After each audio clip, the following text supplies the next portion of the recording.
Welcome to part 1 of my new oil painting where I want to do something different. I want to switch it up. I realized that the last kind of 10 paintings of mine looked pretty similar to each other, so I want to have a large aspect in the middle, and I want to kind of base everything off of that aspect and have that be one of the main things that the person looking at the painting sees when they first look at it.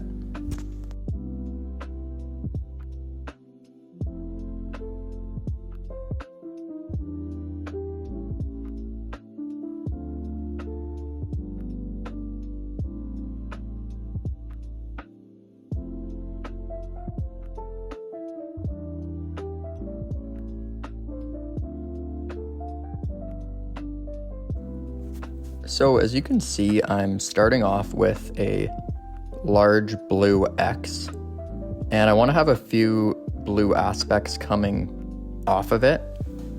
But then the idea for the painting is I'm going to have a bunch of doodles either be attached to that X or go through it or under it, and I want it to be kind of the main focus of it and have everything else kind of fit in the areas around it.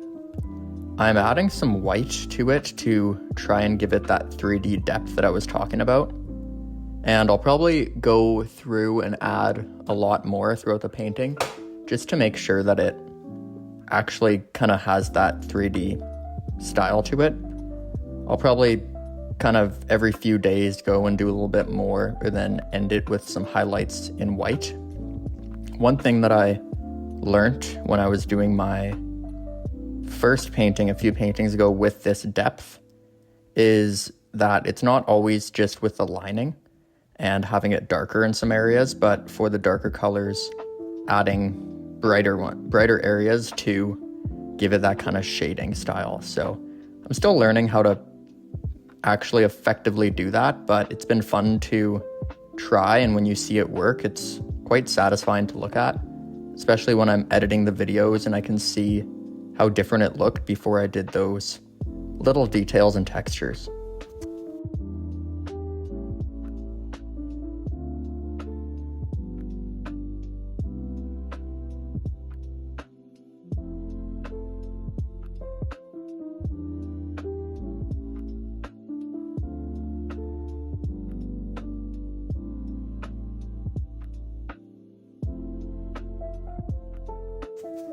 I'll be adding a bunch of different elements and doodles in different colors, kind of in a batch. So what I like to do at the beginning is have a few colors, do some shapes at the start, and then I go through with black and create some more shapes and outlines and do it later.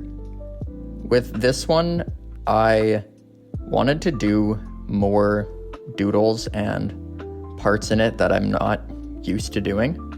So if you've noticed from my other paintings, I do a lot of the same ones. Like I always have a little house, and there's just a few aspects that I always have. Some of them I like doing, and it's just kind of a fun doodle that you can do other stuff around. But I'm really focusing on doing different ones. So you'll see a few times in this painting where I just have black on the paintbrush and I'll just randomly do some lines. And I kind of treat this like when you're looking at clouds and you can see shapes throughout it. So I like to do that when I feel kind of stuck or want to do something new. And sometimes it's kind of interesting when I do those random lines, I actually create the most realistic kind of doodles that I've tried. And sometimes I'll do some lines and make it into something else that if I was trying to create that thing or aspect with realism, it wouldn't look as good. I don't know if it's because of the pressure of doing it or overthinking it, but I find the random lines and just seeing what you already see and creating something out of it looks really cool, especially with this style.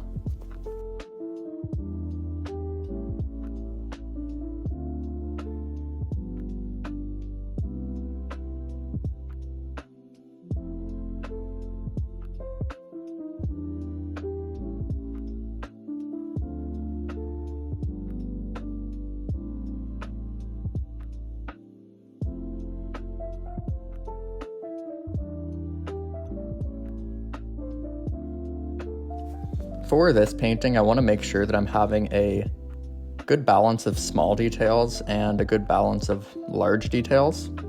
Sometimes all my aspects for one painting are the same size, and I like to have the variation in it to just kind of give the viewer of the painting something to look at. They can see the large ones, then the smaller ones, then the really small ones within it.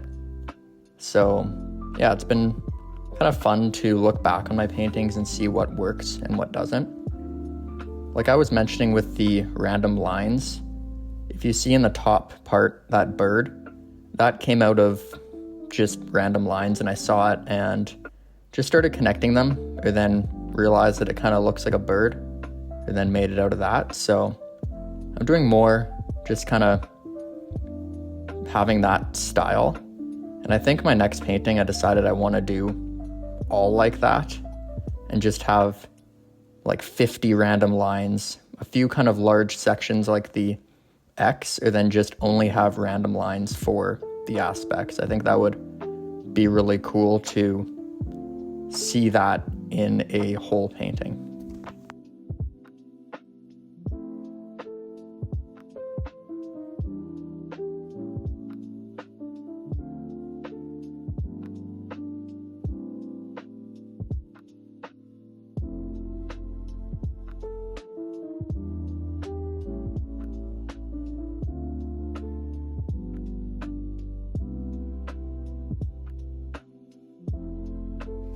Another thing that I want to focus on in this one is having different doodles go over or under each other.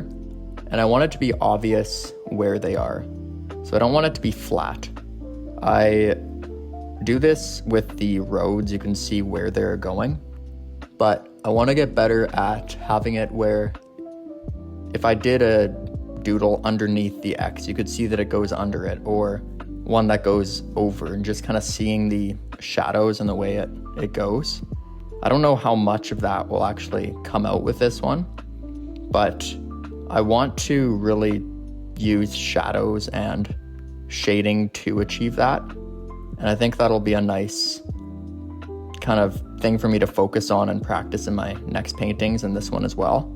Even if it's just a few aspects that do look like that, it can kind of add on. Just like the first painting I did with the depth, really didn't have a lot of depth. It had a few parts that I was happy with. And I find this one, I'm having a little bit more, and hopefully that just kind of adds up over time.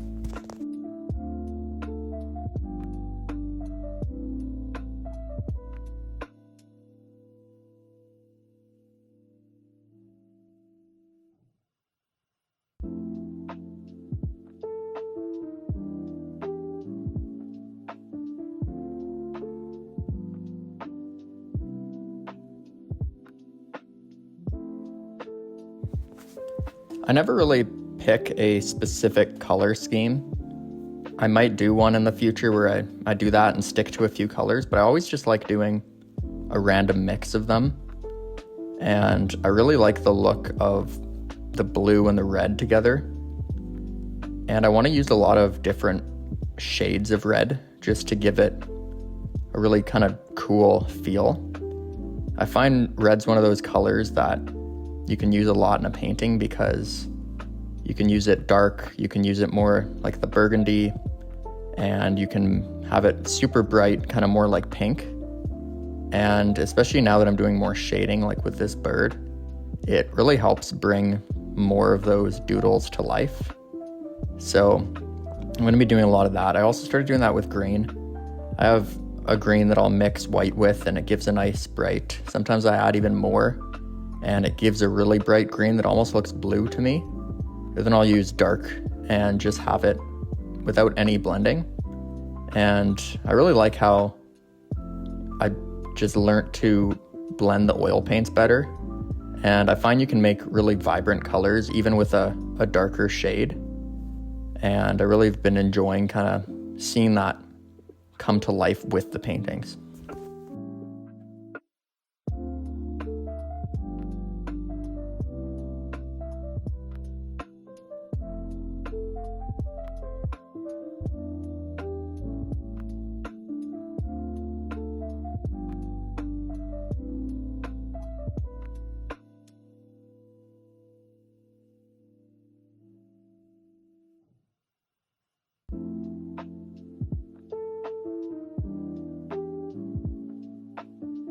After I add a bunch of different colors or fill in different spaces, I always like to go with black and do lining and shading. And sometimes I'll do that with a lot of color that's left that I have poured out, and I can do more of the shading with the depth. And now I did this with the random shapes again. And I go through, sometimes I wait a little bit and wait till I see something, but then I go through like I'm doing now and I create those aspects. I'm turning this part into like a little hill. I'm gonna have some trees or power lines or something just to fill that space before the house. And I'm using this bright green and adding that black to it at the edge just to give it that 3D kind of feel. I really like this bright green, especially when you have black blend into it, then you can really give that nice shading. So it's been a cool color to use for this one.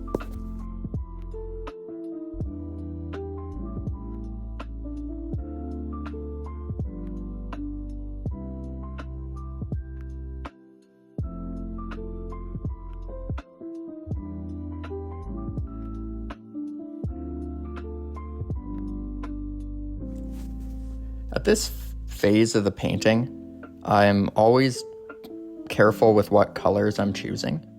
I don't want to run out of kind of color usage for the painting. I find if I use too much at the beginning, sometimes I won't use it till the very end, and it actually turns out that I didn't use that color enough.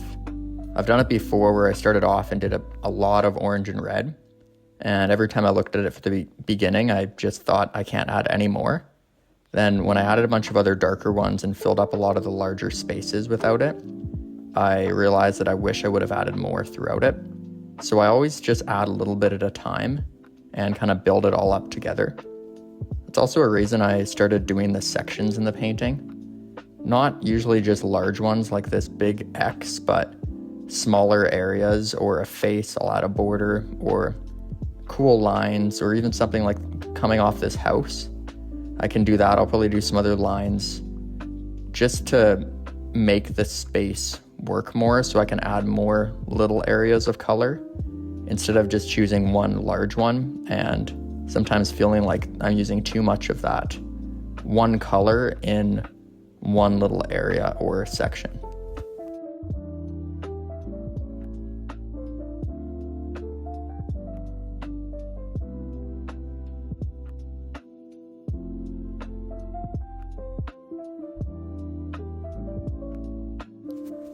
I like how this one is looking so far. Sometimes it takes me a while to think that the painting is going to turn out, but I really like having that one kind of central shape in it, and I think I'll do more of that in the future.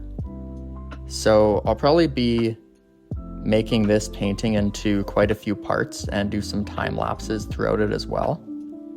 So thank you for watching this part, and I'll be posting the next part soon.